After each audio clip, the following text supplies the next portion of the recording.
Welcome back to the Lars Larson Show. It's a pleasure to be with you, and I'm glad to get your phone calls and your emails at 866-HEY-LARS. That's 866-439-5277. Emails go to talk@larslarson.com. And last night, the President of the United States made a fine case, I thought, for finishing up America's border wall. Remember, it isn't building a wall, it's finishing the wall that America already has made several hundred miles of. We need to finish the wall the way it's been finished for California.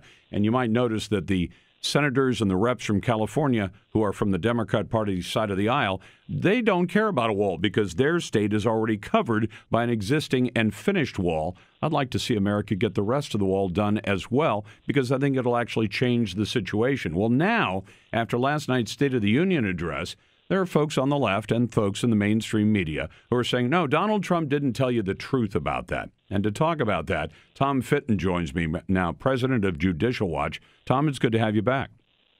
Hey, Lars, good to be with you. Thanks for having me. So the media claims that Donald Trump lied. Of course, they claimed that about just about every word he said last night, but specifically about the border crisis. What about these claims that the president isn't giving America the straight story? Oh, frankly, he may have underplayed it given the crisis in the border. We've got this slow motion invasion going on at an uncontrolled southern border. We don't have operational control of the border. The cartels control all the traffic into the United States, including economic traffic, just even the regular so-called legal traffic, but certainly no illegal immigrant crosses the border without the sufferance and involvement of the cartels. And on top of that, you've got the potential risk of, quote, other than Mexicans, which runs in the thousands over the last few years, of people who are raising national security bells, frankly, or alarms because of their potential links to terrorism.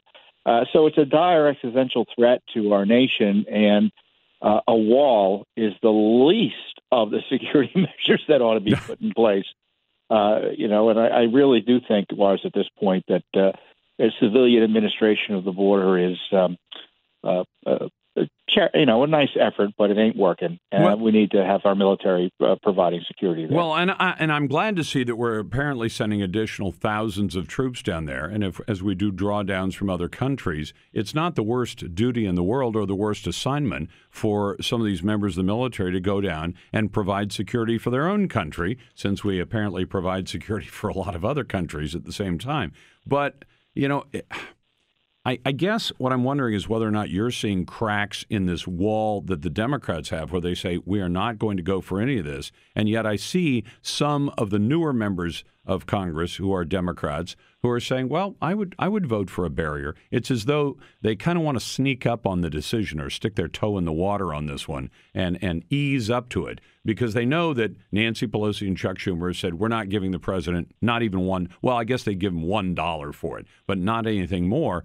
And that sounds like an absurd position to take when some of your members are saying, well, I'm for this because they understand they look pretty foolish to their constituents and the media at home when they say, I don't want a wall. And then they're asked why. Well, I just don't because my party leadership told me I'm against it.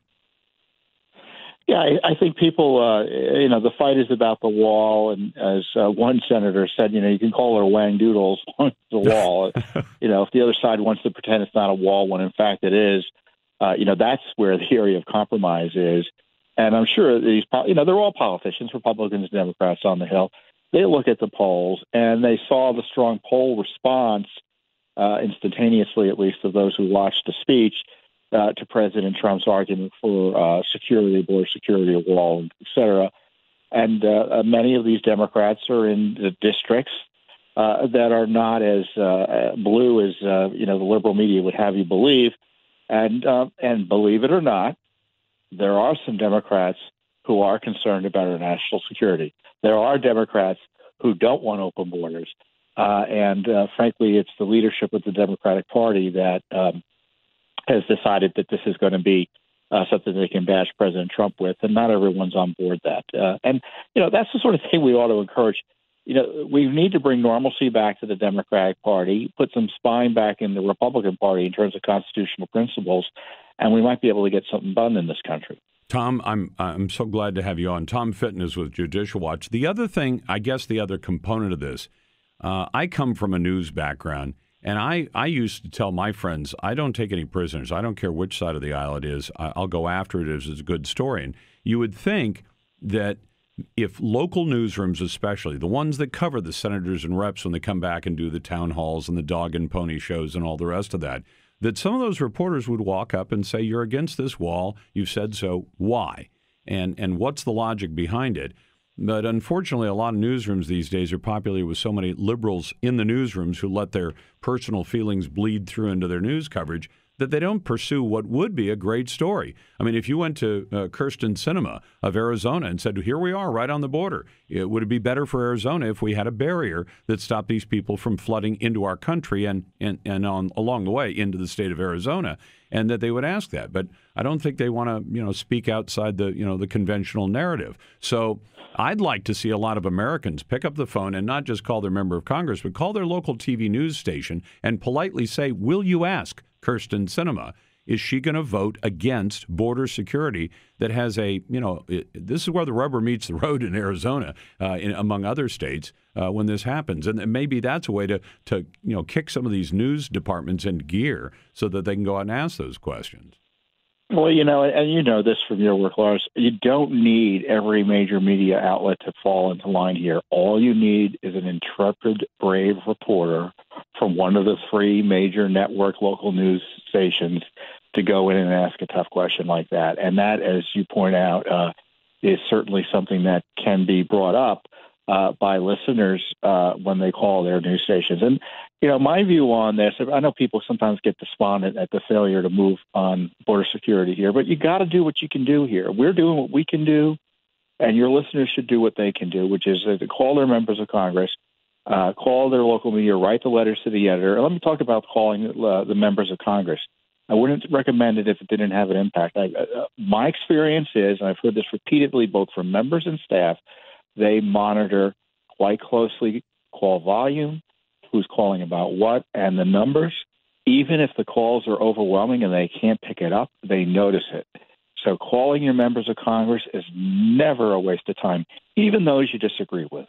Absolutely. Tom, keep up the good work, and we appreciate your time tonight. You're welcome, Morris. Thanks for having me. That's Tom Fitton. By the way, think about this. One intrepid reporter in Arizona goes out and does a story about the failures of the VA, and the whole country comes to attention on the issue. It hasn't solved it yet, but it got major attention to the issue because one reporter did one story.